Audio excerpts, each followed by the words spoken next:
എമ്മാനു, അപ്പുറത്തെ വീട്ടിലെ അമ്മച്ചി സീരിയസ് ആയിട്ട് കിടക്കുക. നമുക്കൊന്ന് പോയാലോ? നമ്മളെന്തിനാ അങ്ങോട്ടൊക്കെ പോകുന്നേ? നമ്മൾ അവിടെ ചെന്ന് പ്രാർത്ഥിക്കുമ്പോ അമ്മച്ചിയുടെ അസുഖം കുറഞ്ഞാലോ? നമുക്ക് ഒറ്റയ്ക്ക് പോകണ്ട, സിസ്റ്ററിനെയും കൂടെ കൂട്ടാം. സിസ്റ്റർ എത്തിയില്ലോ. എന്താണ് ഇവിടെ ഒരു വലിയ ആലോചന? സിസ്റ്റർ, അപ്പുറത്തെ വീട്ടിലെ അമ്മച്ചി സീരിയസ് ആയിട്ട് കിടക്കുക. നമുക്ക് അവിടം വരെ പോയി ഒന്ന് പ്രാർത്ഥിച്ചാലോ? എന്നാ വാ, നമുക്ക് ആ വീട്ടിൽ പോയി ഒന്ന് പ്രാർത്ഥിച്ചിട്ട് വരാം.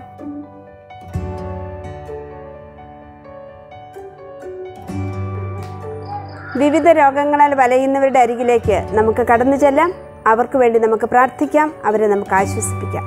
ഇന്നത്തെ സുഹൃദീപം: സൗഖ്യദായകനായ ഉണ്ണീശോയെ, എല്ലാ രോഗികളെയും സൗഖ്യമാക്കണമേ.